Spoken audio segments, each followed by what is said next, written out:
Sir আমি কিচ্ছু করিনি স্যার। আমি আমি কাউকে খুন করিনি স্যার। এটা কি জানো? DNA report sir. তাহলে এটাও জানো যে এর রিপোর্টে কি লেখা আছে। আর তারপরেও তুমি চাইছো যে আমি মেনে নেবো যে তুমি কোনো দোষ করনি, তুমি দোষী নও। স্যার স্যার আপনি আমাদের শিখিয়েছেন সত্যের থেকে বড় এই পৃথিবীতে আর কিচ্ছু নেই স্যার। এই কেসটার সত্যিটাও তাই স্যার। আমি কাউকে খুন করিনি স্যার, সত্যি বলছি স্যার। তুমি যদি খুন না করে থাকো তাহলে তোমার রক্ত ওই অস্ত্রতে লাগলো কি করে পঙ্কজ? আমি জানি না স্যার। Damn it! জানো না মানেটা কি? হ্যাঁ, এই যে তোমার হাতে চোট লেগেছে, ওই যে রক্ত চিহ্নটা রয়েছে, সেটাই চিৎকার করে বলছে খুনি তুমি পঙ্কজ, তুমি। আমি আপনাকে বলেছিলাম স্যার, আমি অটো করে যখন বিউরো আসছিলাম তখন কেটে গেছিল স্যার।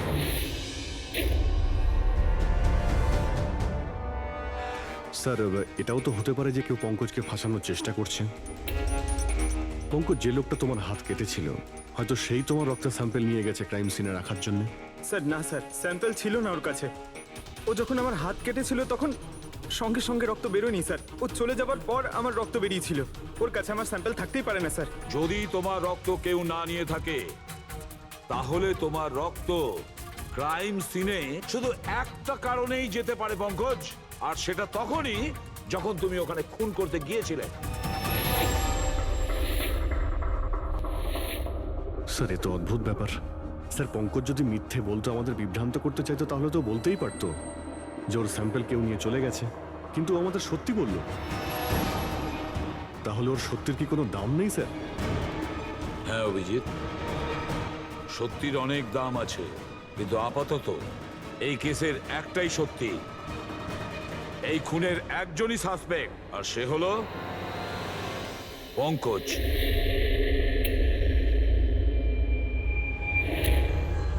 আমি তোমাকে সিআইডি থেকে সাসপেন্ড করছি।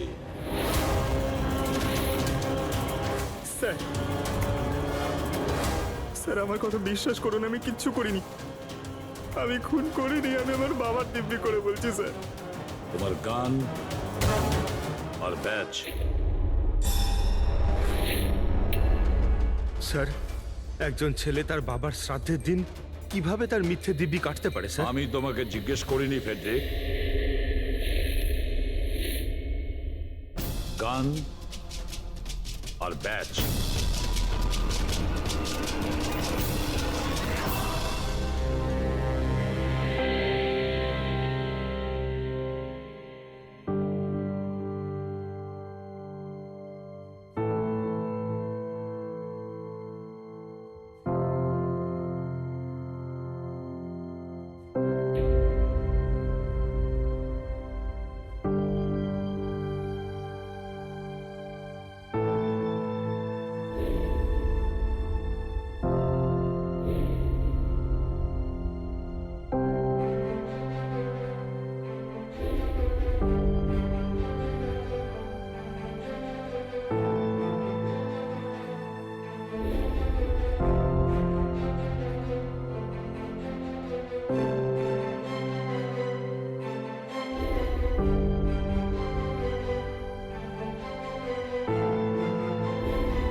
এটা অন্যায় হচ্ছে,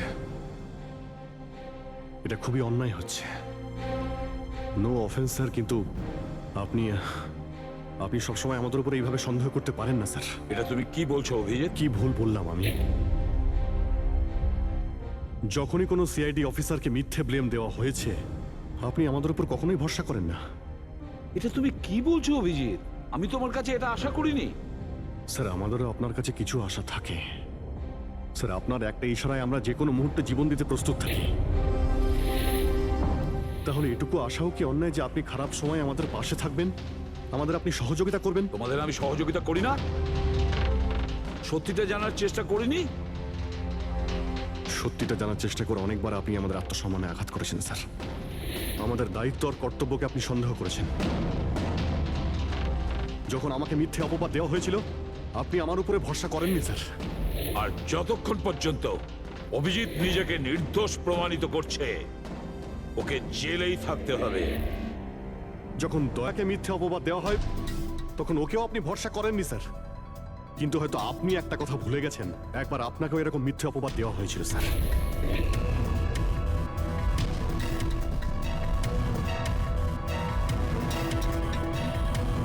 সেই মুহূর্তে আমাদের মধ্যে কেউ আপনাকে সন্দেহ করেনি। আমরা শক্ত দেওয়াল হয়ে আপনার সামনে দাঁড়িয়েছিলাম স্যার, যাতে আপনাকে কেউ ক্ষতি করতে না পারে। তাহলে আমাদের খারাপ সময় কি আপনি আমাদের পাশে দাঁড়াতে পারেন না? অভিজিৎ কোনো অপরাধীর থেকেও বিপজ্জনক একজন ইমোশনাল সিআইডি অফিসার। তুমি ইমোশনাল হয়ে যাচ্ছ অভিজিৎ। আমি তোমাকে এই কেস থেকে সরিয়ে দিলাম।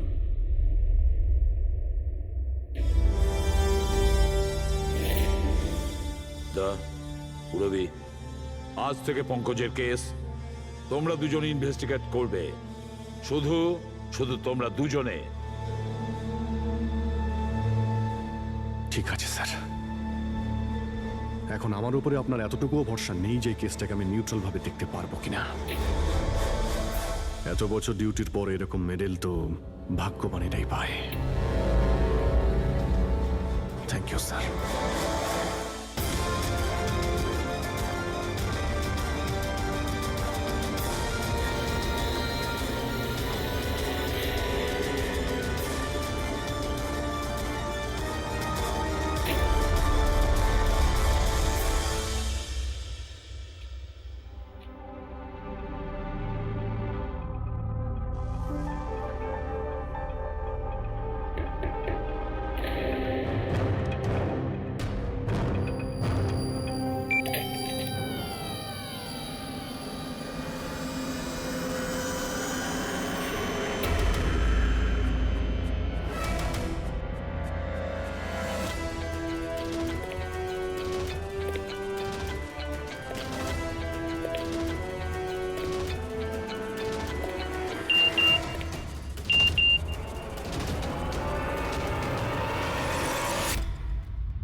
নিজের পিঠ আমার দিকে করে দাঁড়িয়ে পড়ো। চলো এটাও করে দেখে নি।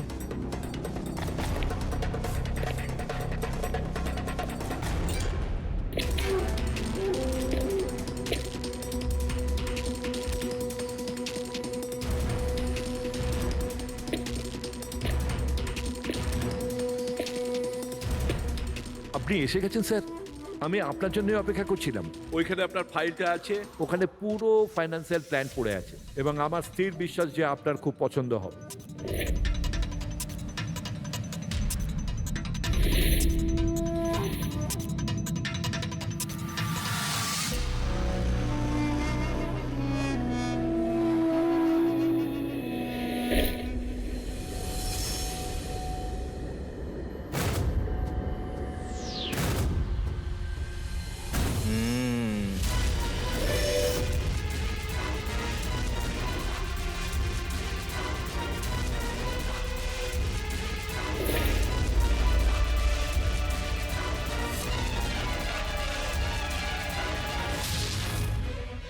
আরে এ তো নকল।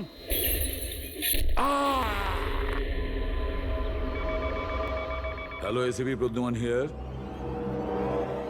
হোয়াট? কখন? আচ্ছা, ঠিক আছে।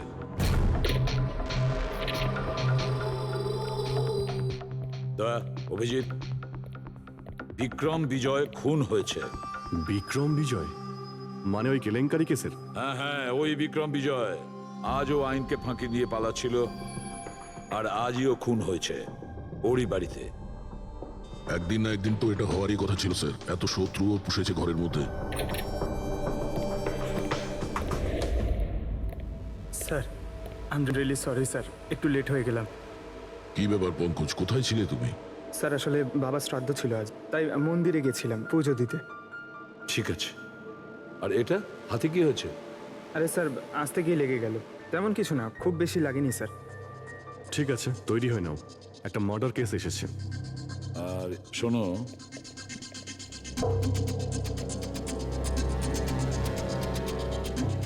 কার আবার মার্ডার হলো? বিক্রম বিজয়ের।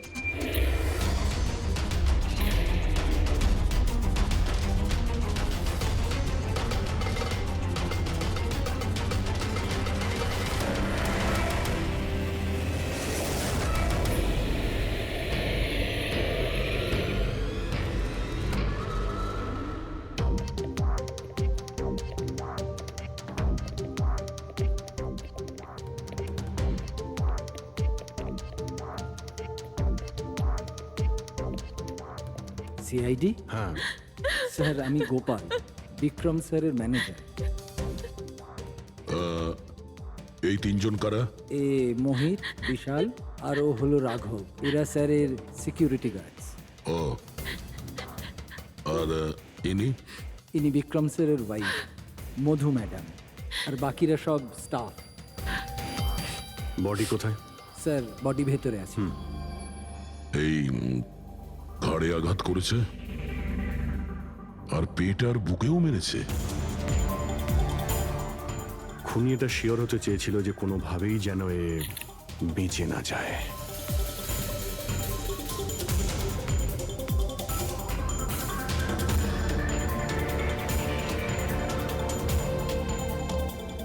মনে হচ্ছে এটা দিয়ে আঘাত করেছে এর ওপর।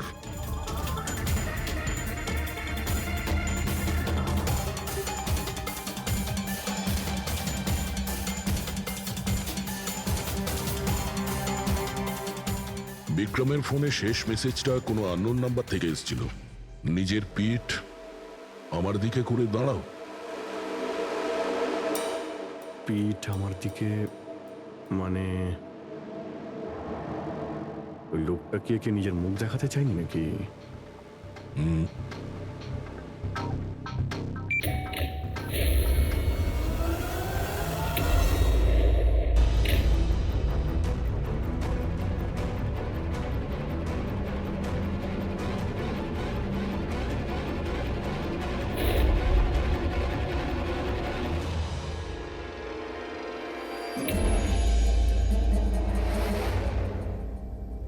এই দেখুন স্যার, ফুলদানি থেকে আমি কি পেয়েছি, audio recording device. Audio recording device মানে এই রুমের মধ্যে যা কথাবার্তা হচ্ছিল সেটা কেউ শুনছিল। স্যার, ওর আমি নাম তো জানি না, কিন্তু ও যেভাবে প্রস্তুতি নিচ্ছিল ওটা দেখে তো মনে হচ্ছিল যেন ওনার কোনো বিশেষ ক্লায়েন্ট হবে, আর উনি বিক্রমের সাথে দেখা করতে চাইছিলেন। এই ক্লায়েন্ট বিক্রমের কন্ট্যাক্ট এলো কি করে? স্যার আমার জন্যে ও আগে আমাকে কন্ট্যাক্ট করেছিল। ও বিক্রম স্যারের পুরো ইতিহাস ভালো করে জানতো, আর বিক্রম স্যার ওর এই হোমওয়ার্কে খুব ইমপ্রেসড হয়েছিল, আর উনি আমাকে মিটিং ফিক্স করতে বলেছিলেন। আপনি ওর সঙ্গে আগে দেখা করেছিলেন? না স্যার, ওই ফোন করেছিল, আর সেটাও প্রাইভেট নাম্বার থেকে।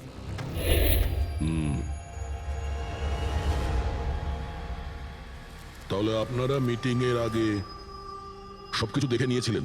হ্যাঁ হ্যাঁ স্যার। ওই রুমটা খুব ভালো করে চেক করে নিয়েছিলেন তো? হ্যাঁ। তাহলে এই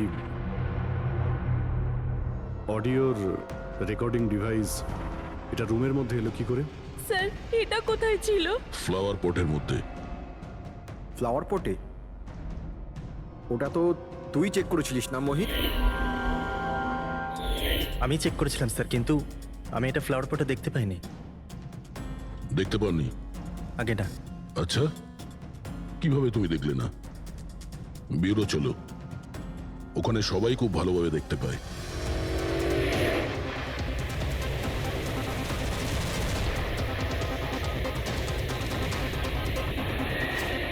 মোহিতের উপর নজর রাখবে। গুলি চালাবে না। কৈলাস স্যার, আপনি? কে ইনি? ইনি সিবিআই অফিসার কৈলাস বাবু। কেমন আছেন স্যার? দারুণ। কি ব্যাপার স্যার, হঠাৎ করে আপনি আমাদের রাস্তা আটকে দিলেন? অভিজিৎ আমার ওই লোকটাকে চাই যে তোমাদের সিআইডির গাড়িতে বসে আছে। মোহিত? ও ও আমাদের অপরাধী স্যার, ওকে আমরা ব্যুরোতে নিয়ে যাচ্ছি ইন্টারোগেট করার না জন্য। অভিজিৎ, ও অপরাধী নয়, ও একজন সিবিআই অফিসার। কি বলছেন আপনি? এই মোহিত সিবিআই অফিসার? কিন্তু স্যার, এ তো ওই বিক্রমের ওখানে গার্ডের চাকরি করছিল। দেখাবার জন্য, সত্যিটাকে লুকোবার জন্য। কিরকম সত্যি স্যার? মোহিত একজন আন্ডার কভার। ও আমার কথাতেই ওখানে ডিউটি করছিল, আর আমার কথাতেই ও বিক্রমের ওখানে রেকর্ডিং ডিভাইসটা লাগিয়েছিল। আর এই কারণে কিছুই বলতে হচ্ছিল না। আন্ডার কভার মরে যাবে কিন্তু প্রোটোকল ভাঙবে না। না ঠিক আছে স্যার, ওই অ্যাকচুয়ালি কিছু জিজ্ঞাসাবাদ তো করতেই হবে, খুনের ব্যাপার তো, জাস্ট জেনারেল জিজ্ঞাসাবাদ। আর আমরা ওই অডিও রেকর্ডিংটা পেতে পারি স্যার? আমরা জানতে চাই যে খুনি আর বিক্রমের মধ্যে কি কথা হয়েছে। আপনি এসে গেছেন স্যার, আমি আপনার জন্য অপেক্ষা করছিলাম। ওইখানে আপনার ফাইলটা আছে, ওখানে পুরো ফাইন্যান্সিয়াল প্ল্যান পড়ে আছে, এবং আমার স্থির বিশ্বাস যে আপনার খুব পছন্দ হবে। এটা নকল। আরে, মনে হচ্ছে এই বিক্রম বিজয় খুনিকে চেনে, সেই কারণে খুনি ওকে নিজের মুখ দেখতেই দেয়নি। আর যখন বিক্রম জানতে পারে যে যে টাকাগুলোকে দেওয়া হয়েছে সেগুলো নকল, তখন সে বিক্রমকে খুন করে আর ব্যাগ নিয়ে চলে যায়। একটা কাজ করি আমরা, এই মোহিতকে, আন্ডার কভার পুলিশকে কিছু জিজ্ঞাসাবাদ করি। আই এম সরি স্যার, এই কেসটা এখনো বন্ধ হয়নি। এই জন্য আমি যদি আপনাদের এর থেকে যদি কিছু বেশি বলি তাহলে প্রোটোকল ভাঙা হবে, হুইচ আই ডোন্ট ওয়ান্ট। দেখো মোহিত, আমি তোমার প্রোটোকলকে রেসপেক্ট করি। এমন তো কিছু পেয়েছো তোমার ইনভেস্টিগেশন চলাকালীন যেটা হয়তো তোমার প্রোটোকলের মধ্যে পড়ে না, আর সেই জন্য তুমি আমাদের কিছু বলতে পারো। কিছু তো একটা বলবে যে সূত্র ধরে আমরা খুনি পর্যন্ত পৌঁছতে পারি। আমি আপনাদের শুধু এটা বলতে পারি যে গত কয়েক বছর ধরে সিবিআই এই বিক্রমের পিছনে পড়েছিল। আজ থেকে 15 বছর আগে, সাল 2002-তে সিবিআই এক আন্ডার কভার অফিসারকেও বিক্রমের পিছনে লাগিয়েছিল কিছু বিশেষ প্রমাণ জোগাড় করতে, কিন্তু কিছু পাওয়া যায়নি। আর আনফর্চুনেটলি আমাদের এই অফিসার মারা যান। এক মিনিট, নাম কি ছিল এই অফিসারের? ইন্সপেক্টর অধিরাজ।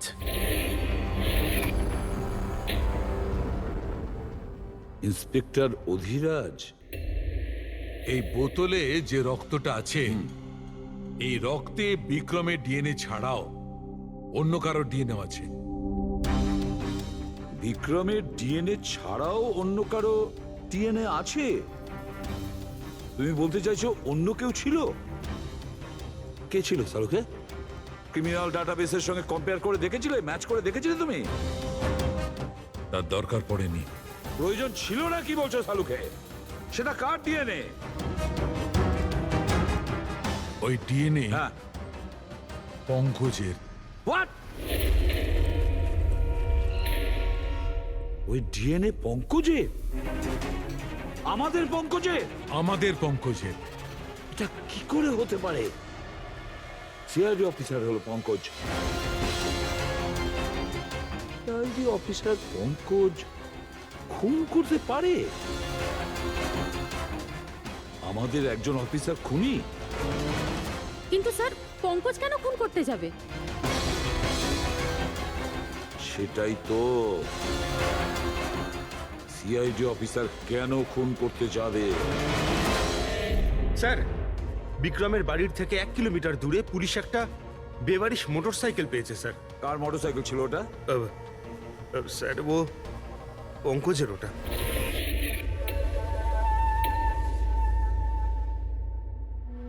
ভাবছিলাম তাই। তার মানে পঙ্কজের বাইকটা পাওয়া গেল ওখানে, আর আপনাদের কারুর অবাক লাগলো না? ফ্রেডি, বিক্রম বিজয় যে মারা গেছে আজ 15 বছর আগে, অধিরাজ বাবু পঙ্কজের বাবা একটা আন্ডার কভার কব বডিগার্ড সেজে বিক্রম বিজয়ের বিরুদ্ধে প্রমাণ জোগাড় করছিল, আর সেই কারণে ও মারাও গেছে। তার মানে স্যার পঙ্কজ এটা ভাবে যে পঙ্কজের বাবার মৃত্যুর পিছনে এই বিক্রম বিজয়ের হাত রয়েছে, আর এই জন্য ওর বাবার মৃত্যুর প্রতিশোধ নেবার জন্য।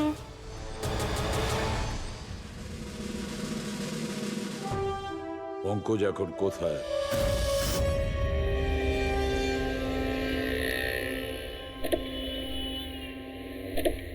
আরে স্যার, আপনারা?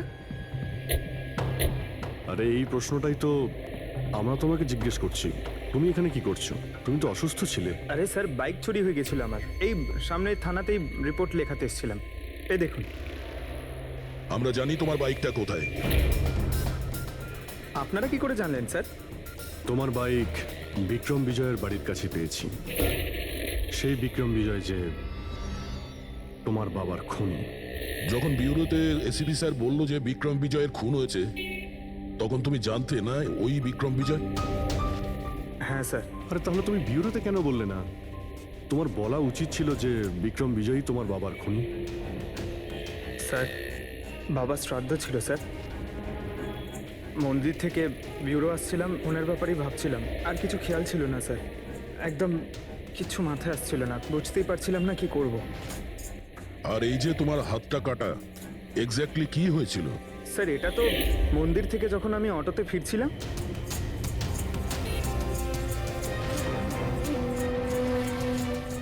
কি হলো স্যার? তাহলে একজন অচেনা লোক আঘাত করে চলে গেল, হ্যাঁ? এমনি অকারণে? স্যার, আমি জানি বিশ্বাস করাটা একটু কঠিন, কিন্তু এটাই সত্যি। আচ্ছা পঙ্কজ, তুমি সবসময় তো বাইকে করে বিউরোতে আসতে, হঠাৎ তুমি অটো করে কেন এলে? হঠাৎ করে না স্যার, আমার বাইক তো দুদিন ধরে খারাপ হয়ে রয়েছে। তাহলে তোমার খারাপ হয়ে যাওয়া বাইকটাকেও নিয়ে গেল, সে ওটাকে রিপেয়ার করলো, আর ঠিক হয়ে যাওয়ার পর ওটাকে একটা ফাঁকা জায়গায় ফেলে দিয়ে এলো, তাও কাকতালীয় ভাবে এমন একজনের বাড়িতে ফেলে দিয়ে এলো যার আজই খুন হয়েছে, আর যে তোমার বাবার খুনিও। স্যার, আপনারা আমাকে সন্দেহ করছেন? আপনাদের মনে হচ্ছে ওই বিক্রম বিজয়কে আমি মেরেছি?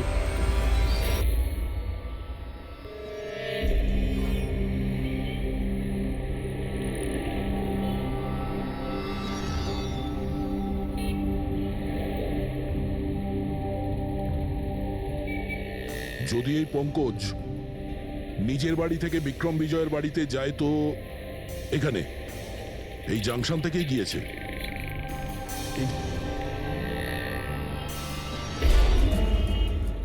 স্যার, সিগন্যালে সিসিটিভি ক্যামেরা রয়েছে।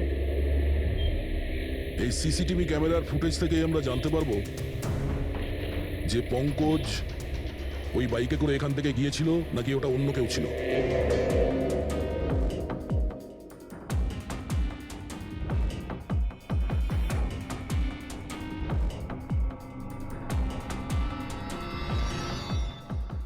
এক মিনিট রিওয়াইন্ড করো, পজ করো।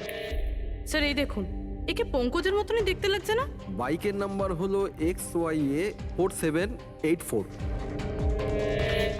স্যার, পঙ্কজের বাইকের নাম্বারও এটাই। পুরবি, এই পঙ্কজ এতটা তো ভুল করবে না যে একটা অপরাধ করতে যাওয়ার আগে রাস্তায় আর একটা অপরাধ করবে, সিগন্যাল ভাঙা। নিশ্চয়ই কেউ আছে যে পঙ্কজকে ফাঁসাতে চাইছে, আর সেই কারণেই ও সিগন্যালটা ভেঙেছে, যাতে আমাদের যে সন্দেহটা আছে পঙ্কজের উপর, ওটা আরো মজবুত হয়। কিন্তু স্যার, পঙ্কজকে কে ফাঁসাতে চাইবে? হতে পারে ওর কোনো পুরনো শত্রু। স্যার, আমার এমন কোনো পুরনো শত্রু নেই যে আমাকে ফাঁসানোর জন্য এরকম কিছু করবে স্যার। পঙ্কজ, খুব ভালোভাবে চিন্তা করো, কেউ তো হবে। না স্যার। যদি তোমার কোনো শত্রু না থেকে থাকে, তাহলে এই খুন তুমিই করেছো।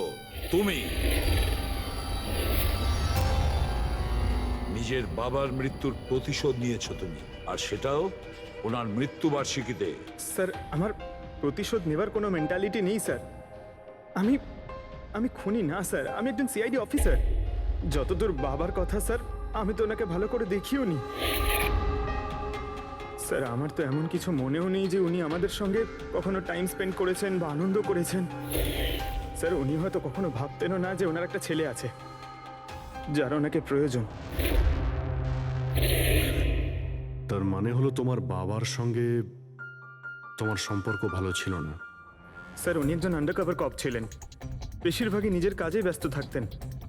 বাড়ি, সংসার, সন্তান, পরিজন সেসব নিয়ে উনি কোনোদিন মাথায় ঘামাননি। আমাকে শুধু আমার মাই মানুষ করেছেন স্যার। কিন্তু তাও বলছি পঙ্কজ, তোমার নিজের বাবার সাথে কোনো না কোনো স্মৃতি তো জড়িয়ে থাকবে না? কিছু মনে আছে? শুধু স্যার এইটুকুই মনে আছে আমার স্যার, আমাকে উনি মেলায় ঘুরতে নিয়ে যেতেন, কিন্তু মেলায় নিয়ে যাওয়ার আগে উনি আমাকে হসপিটালে নিয়ে যেতেন প্রতিবার। কি? হসপিটালে? ওটা কেন? হয়তো ছোটবেলায় আমি খুব অসুস্থ থাকতাম, আর উনি হসপিটালে নিয়ে যেতেন, আর আমার খুব ব্যথা লাগতো স্যার। যন্ত্রণা? পঙ্কজ, কোথায় যন্ত্রণা হতো? স্যার পিঠে, এখানে স্যার। পিঠে? পঙ্কজ, ডাক্তার পিঠে কি করতো? না স্যার, তেমন কিছু মনে পড়ছে না sir.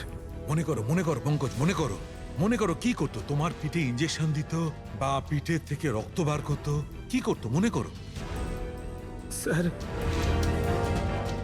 Sir sir drill drill machine দিয়ে কিছু করতো হসপিটালে। কি বলে, ড্রিল মেশিন দিয়ে?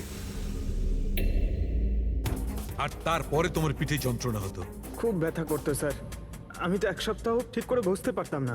আর তারপর বাড়ি যাবার পর তোমার ঘুম ঘুম পেত, অদ্ভুত কিছু মনে হতো, মাথা ঘুরতো? হ্যাঁ স্যার। স্যার মেলায় যখন আমি ঘুরতে যেতাম তখন ঘোরের মধ্যে থাকতাম স্যার, সারাক্ষণ মাথাটা ঝিমঝিম করতে আর ঘুরতো স্যার। কিন্তু স্যার এই কথাটার কেসটার সাথে কি সম্পর্ক? সম্পর্ক আছে বস। আমার মনে হচ্ছে এর বাবা এর খুব কম বয়সে এর বোন ম্যারো ডোনেট করে দিয়েছিল।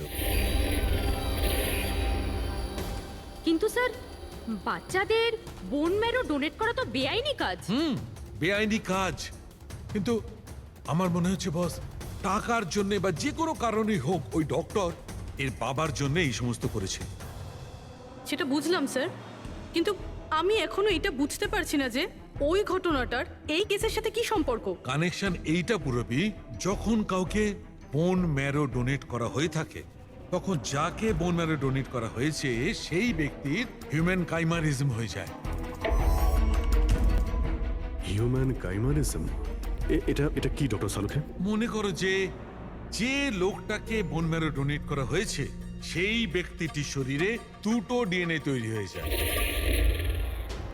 একটা ডিএনএ সেইটা যেটা ওর নিজের অরিজিনাল, আর দ্বিতীয় ডিএনএটা তার যার বোন ম্যারো তাকে ডোনেট করা হয়েছে তার। তার মানে ডক্টর, পঙ্কজের বোন ম্যারোটা যে পেয়েছে তার রক্তেও এই পঙ্কজের ডিএনএ আছে?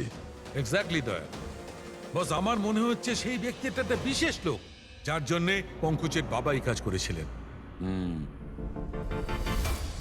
এমন কোন বিশেষ লোক যে পঙ্কজের বাবা ইন্সপেক্টর অধিরাজের খুব কাছের মানুষ ছিলেন, আর তার মৃত্যুর প্রতিশোধ নিতে গিয়ে ও একটা খুন করে বসে।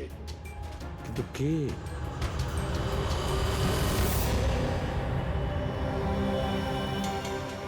দয়া। Hi sir. Hello Abhijit.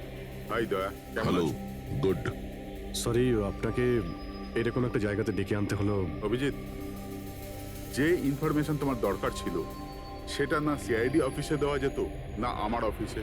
Thank you sir আমাদের সাহায্য করার জন্যে। স্যার পঙ্কজ একজন সৎ অফিসার, আর যদি আপনার সাহায্যকে আমরা নিরাপরাধ প্রমাণ করতে পারি। অভিজিৎ, তোমার মনে আছে এক বিপজ্জনক অপরাধী ছিল রাকা, তাকে ধরতে তুমি আমাকে সাহায্য করেছিলে। তা ধরে নাও আমি সেটারই ঋণ মেটাচ্ছি। এসব আপনি কি বলছেন স্যার? অ্যাকচুয়ালি আমাদের পঙ্কজের বাবা ইন্সপেক্টর অধিরাজের ব্যাপারে কিছু ইনফরমেশন চাই, যতটা আপনি দিতে পারবেন। আপনি কাজ করেছেন না ইন্সপেক্টর অধিরাজের সঙ্গে? হ্যাঁ দয়া, অধিরাজ খুবই সৎ ইন্সপেক্টর ছিল আর সাহসীও। আমার তো এটা বলতে গর্ব হয় যে আমরা একসাথে কাজ করেছি। স্যার অ্যাকচুয়ালি আমরা এটাই জানতে চাই যে ওনার আন্ডারকভার মিশনের সময় ওনার সঙ্গে কারো কি কোনো গভীর সম্পর্ক হয়েছিল? আই মিন কোনো নতুন পরিবার সেরকম কিছু? অভিজিৎ, এই যে আন্ডার কভারদের যে দুরকম জীবন হয়, খুব কঠিন হয় সেটা সামলানো। এই পুলিশেরাও তো মানুষ হয় নাকি, আর তাদেরকেও সেই সীমাটা পেরিয়ে যেতে নেই যেটা ও পেরিয়ে গিয়েছিল। মানে ওনারও কারোর সঙ্গে ভালোবাসা হয়েছিল? ওনারও কোনো অন্য পরিবার ছিল? হ্যাঁ, অধিরাজের দ্বিতীয় স্ত্রী বাচ্চা জন্ম দিতে গিয়ে মারা গিয়েছিল।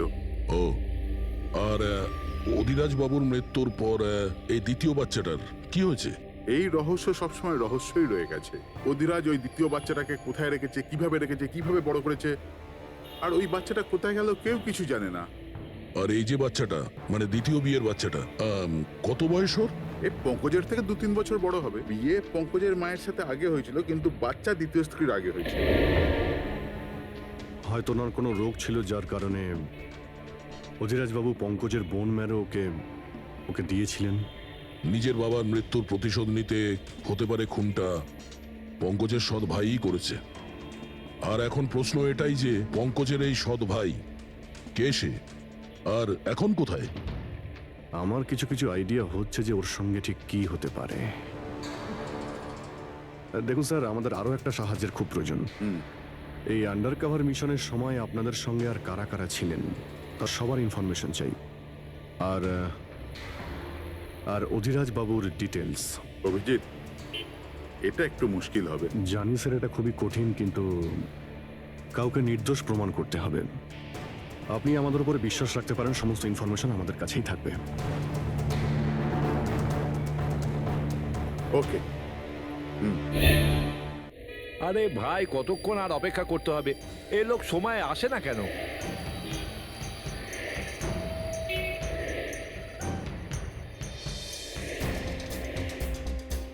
আরে ভাই, আধ ঘন্টা ধরে অপেক্ষা করছি। আজই আমার পুরো টাকা চাই। আজই আমাকে এই শহর ছেড়ে দিতে হবে। তোর হিসাব তো আমি আজ এখনই এই মুহূর্তে করব।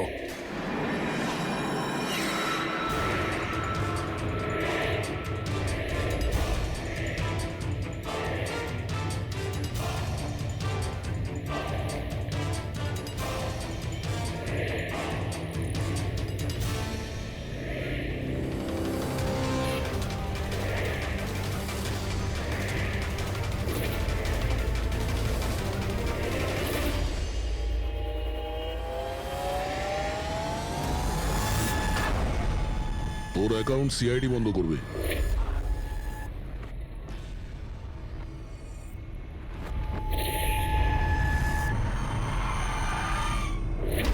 বাবার ধার মেটানো প্রত্যেক সন্তানের কর্তব্য, আর যে ছেলেটা করে তাকেই ভালো ছেলে বলা হয়, আর সেটা হলাম আমি। তুমি তো কিছু করনি, আমি নিয়েছি আমার বাবার মৃত্যুর বদলা। দেখো মোহিত, তোমাদের বাবা ইন্সপেক্টর অধিরাজ একজন সৎ, একজন কর্তব্যপরায়ণ পুলিশ অফিসার ছিলেন। কি ভাবছিলে তুমি তোমার মতন একজন অপরাধীর বাবা হয়ে গর্ব করতেন, নাকি পঙ্কজের মতন একজন সৎ সিআইডি অফিসারের উপর? তার সত্যি কথা বলতে তো বাবার সব সময়ই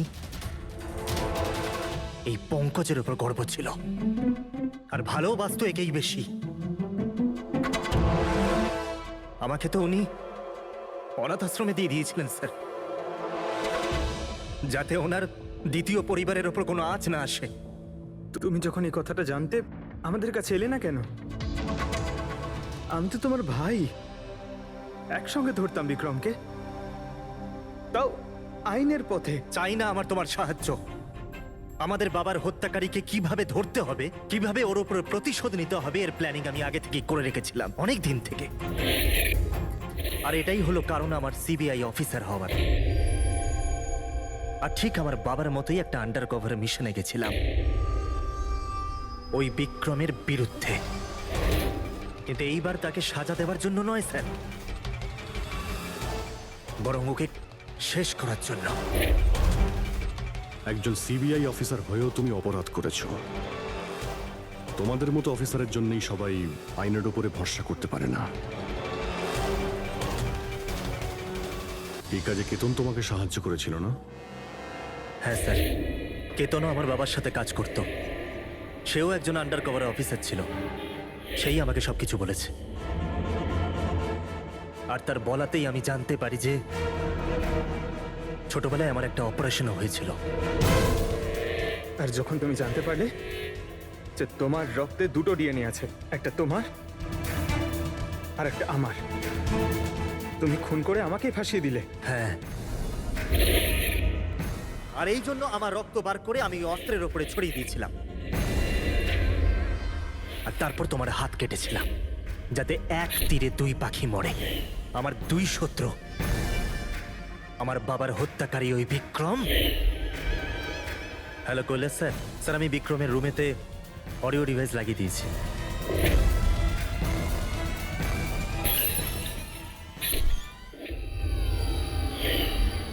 আর তুমি আমাকে এত ঘৃণা করার কারণ কি ভাই? কেন করবো না বলো তো? আজ পর্যন্ত সবকিছু তুমি পেয়েছো। আমাদের বাবার নাম, ওনার ভালোবাসা, ওনার সম্মান, সবকিছু। আর দুঃখের বিষয় তো এটা যে এত কিছু পাওয়ার পরেও তোমার এতটুকু হুঁশ ছিল না যে আমাদের বাবার হত্যাকারী কে। স্যার, আজকে যদি আমি না হতাম তাহলে আমাদের বাবার হত্যাকারী আজও বেঁচে থাকতো এবং ঘুরে বেড়াতো। আর তুমি কি পেলে মোহিত? জেল।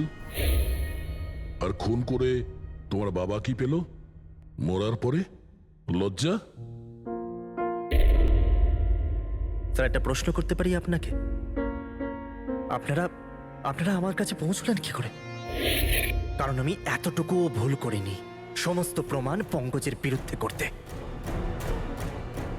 সেটা তো আমরা জানতাম যে পঙ্কজ এ কাজ কোনোদিন করতে পারে না। আর বাকি রইল তোমার অবধি পৌঁছানোর। যখন আমরা দুটো ডিএনএর খোঁজ পেলাম, আমরা তোমার বাবা ইন্সপেক্টর অধিরাজের ব্যাকগ্রাউন্ড চেক করলাম। সেখান থেকেই আমরা জানতে পারি যে ওনার আরো একজন ছেলে আছে, তুমি। ব্যাস, আমরা সেই ছেলের ঠিকুজি খুঁজে বার করলাম তোমার। আর পুরো ব্যাপারটা ছবির মতন পরিষ্কার। অনেক ভুল করেছো তুমি মোহিত, মস্ত বড় ভুল করেছো। আইন তোমাকে কঠোর থেকে কঠোরতম শাস্তি দেবে। হয়তো যাবজ্জীবন জেল, না হলে ফাঁসি।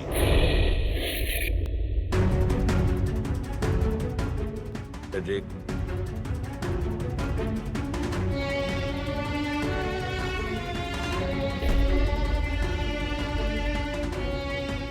সরি স্যার, আমি জানি তোমার মনে শুধু আমার প্রতি ঘৃণাই আছে, কিন্তু আমি সত্যি জানতাম না আমার কোনো ভাই আছে।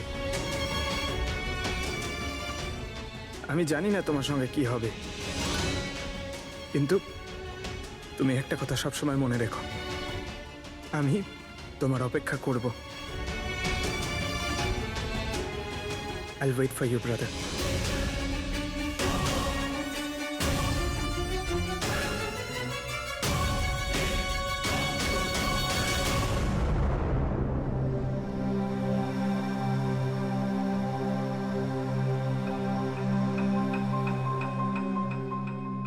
পঙ্কজ, দেখো, তোমার যে ভালো দিকটা আছে না, সেটা কিন্তু বাঁচিয়ে রাখবে খুব ভালো করে। Welcome back to CID. Thank you sir. Sir, I am sorry sir, আপনি ঠিকই বলছিলেন। ইমোশনাল হয়ে আমি স্যার একটু বেশি বলে ফেলেছি। I am sorry. দেখো অভিজিৎ, তোমরা সবাই আমার কাছে শুধু সিআইডি অফিসার নও, তোমরা আমার গর্ব, আমার আত্মবিশ্বাস, তোমরা আমার শক্তি। তোমরা আর এসিবি প্রদ্যুমান আজ পর্যন্ত নিজের শক্তিকে সন্দেহ করেনি, না কোনোদিন করবে। সময় তো সব সময়ই মানুষের পরীক্ষা নেয়, কিন্তু কর্তব্যের পথে চলার সময় যদি নিজের সন্তানের ওপরেও গুলি চালাতে হয়, আমাদের হাত যেন না কাঁপে।